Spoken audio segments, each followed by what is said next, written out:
Tell us kind of the passion behind your music, because your music is obviously extremely passionate, but do you feel like there's kind of an area where God has given you songs to communicate, certain kinds of ideas and topics? Or is that Don's question? No, Okay.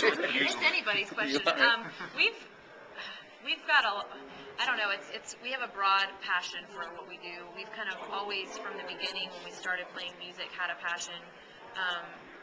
Our desire was just to convey God's love, and we wanted to reach out to not just people in the church, but those that go beyond the church, and we feel like our music, the style that it is, lends itself to that.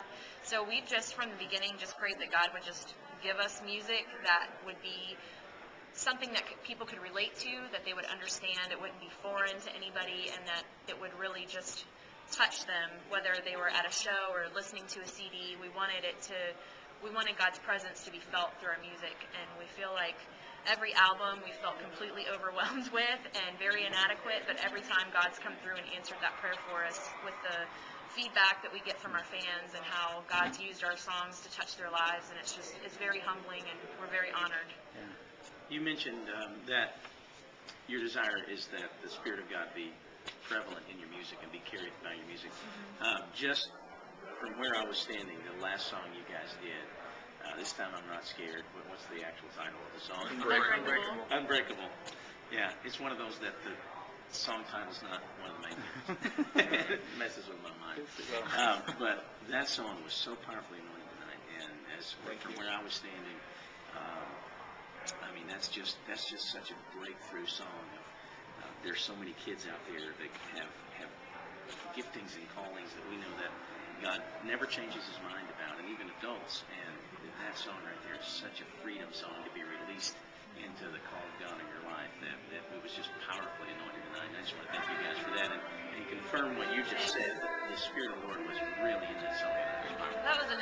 That's another desire that we've had, is for our message and our songs not just to be about issues, because there's a lot of our style of music, rock music, is more about problems and issues and just negative things, and we wanted it to convey hope and victory. And with Unbreakable, the album that is now going to be our second album, because we're getting ready to release the next one February 9th.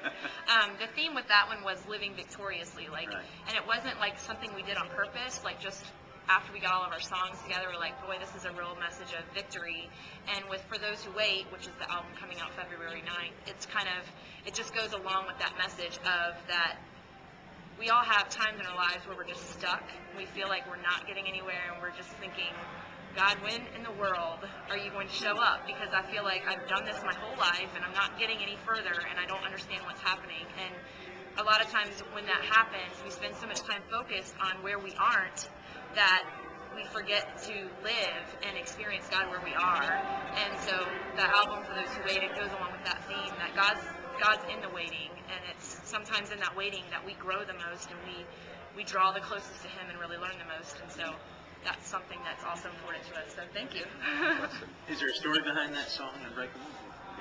Did it come out of something particular? Well, I'll see if I can. This is usually Dawn's answer. She does a lot of our lyric writing. So we were actually in a church.